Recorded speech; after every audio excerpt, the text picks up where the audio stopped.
Ensemble, ici, nous allons voir comment créer un compte élève dans ClassDojo. Avant tout, donc, vous allez sur le site classdojo.com. Une fois que vous allez rentrer dans le site de ClassDojo, vous devez aller dans Connexion, ici en haut à droite. Vous cliquez sur Connexion et vous allez choisir ici le compte élève. Donc, vous cliquez sur élève. Une fois que vous allez rentrer dans élève, vous allez avoir plusieurs possibilités de pouvoir vous y connecter. Soit en scannant le code QR, soit en saisissant ici le code texte de votre classe, ou encore connectez-vous donc avec Google. Notre cas, ce qui nous intéresse ici, c'est la partie donc saisir le code texte de votre classe. Donc si vous avez un nom d'utilisateur, vous devez cliquer là. Et nous, dans notre cas ici, c'est pour une nouvelle inscription. Donc je vais cliquer sur le logo. Et là, vous avez, donc ici, on vous demande si vous avez un code commençant par un S, alors vous devez le taper ici. Sinon, inscrivez-vous ici. Donc dans notre cas, on va s'inscrire puisque c'est le code qu'on avait reçu en tant que parent pour se connecter qu'on va utiliser. Donc introduire le prénom de l'enfant. Il va vous demander l'âge pour savoir s'il a plus de 18 ans ou non pour les autorisations qui vont suivre. Donc là, on va dire qu'il n'a pas 18 ans. Et vous devez lui taper donc un mot de passe qu'il utilisera quand il devra se connecter. Vous devez absolument donc accepter les conditions d'utilisation.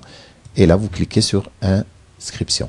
Une fois que vous cliquez sur Inscription, là, maintenant, nous allons ajouter à la classe. D'abord, ici, pour que la classe puisse se rajouter. Donc, je vais rajouter la classe. Mais là, il faudra taper le code de la classe que vous avez reçu pour chaque enfant. Donc, pour l'enfant en question, et après appuyer sur le bouton soumettre. Donc tant qu'il n'y a pas de code ici, vous ne pourrez pas cliquer là. Donc on va taper un code là, et donc là, justement, en ayant tapé le code et soumettre, là j'ai la classe qui s'est rajoutée. Maintenant, pour utiliser les options qui sont ici au-dessus, envoyer une photo, vidéo, dessiner, fichier, etc., bien il faut demander la permission aux parents, puisque l'enfant n'a pas 18 ans. Donc je clique sur invite votre parent donc à accepter, et donc là il faut taper l'adresse email du parent et puis appuyer sur inviter, et le parent va devoir accepter l'invitation. Bien sûr,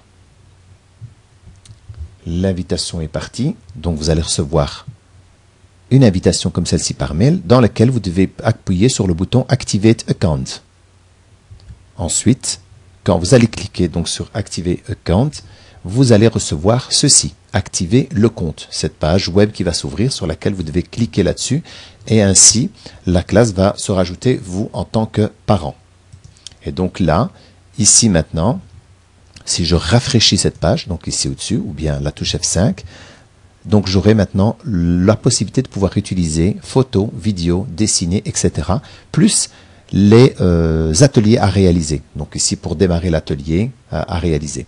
Donc si je prends la première, vous cliquez, c'est pour envoyer une photo, mais regardez, il demande une autorisation. Donc ici, je ne vais pas prendre pour pas activer la caméra, mais vous cliquez dessus. Bien sûr, il faut que votre soit tablette, soit ordinateur, soit téléphone, soit pourvu bien sûr d'une caméra. Voilà, donc ici, je reviens en arrière. Pour montrer la même chose pour la vidéo, il faudra accepter également. Et donc vous pourrez filmer. Voilà. Ensuite, là, c'est pour le dessin. Donc là, vous avez le stylet ici. Vous avez l'épaisseur, donc laquelle vous pouvez écrire avec. Voilà.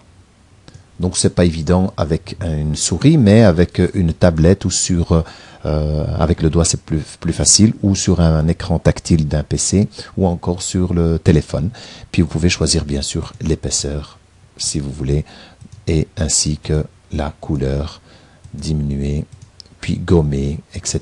Petite gomme, moyenne gomme, voilà. C'est un truc très simple, revenir en arrière, rétablir, et des petites formes, donc ici, avec lesquelles vous pouvez travailler. D'accord? Donc voilà. Ça, c'est pour la partie dessin, et puis vous pouvez le rendre au prof ici, ou l'enregistrer, et puis le rendre après, ou le supprimer. Voilà. En tout cas, ici, c'est pour publier côté prof. Donc je ferme, je n'enregistre pas. Je n'enregistre pas, ne pas enregistrer. Pareil pour envoyer un fichier. Donc là, c'est pour envoyer une photo. Pareil. Donc là, si vous cliquez ici, il va vous demander d'aller dans votre ordinateur et aller chercher des photos. Pour cela, bien sûr, vous devez avoir un emplacement où il y a des photos. Mais voici le type de fichier photo possible, en tout cas, d'envoyer. Voilà, voilà. Ensuite, donc, ça, c'est pour envoyer du texte que vous pouvez taper ici le texte et l'envoyer. Donc, et envoyer ce texte-ci. Donc là, vous mettez sur publier, envoyer. Donc ça, je ferme, je n'enregistre pas. Donc là, vous avez vu comment on peut faire. Ici, c'est l'activité que vous devez démarrer pour pouvoir l'envoyer. Le portfolio, c'est la partie où il y a les activités et vous avez toutes les activités qui sont en dessous de ce que vous avez reçu, que vous avez déjà envoyé à la prof, pardon. Et le petit plus ici vous permet d'avoir le même outil que tout à l'heure qui était en raccourci devant. Et là, si vous cliquez par contre dans à faire, les choses à faire, si je clique devant ici, ça revient comme à tout à l'heure, encore une fois pour accepter la caméra, pour l'utiliser, et alors vous pouvez l'envoyer. Raison pour laquelle il tourne en rond là, mais c'est tout à fait la même chose que ici. Donc ce que vous avez ici à réaliser, les deux activités qui sont là. Voilà, donc là on a fait le tour. Vous pouvez néanmoins changer le mot de passe, changer le username, donc le nom d'utilisateur, supprimer le compte. Attention, si vous cliquez là, vous le supprimez, vous devez refaire toute la démarche qu'on vient de faire. Et là, c'est simplement se déconnecter.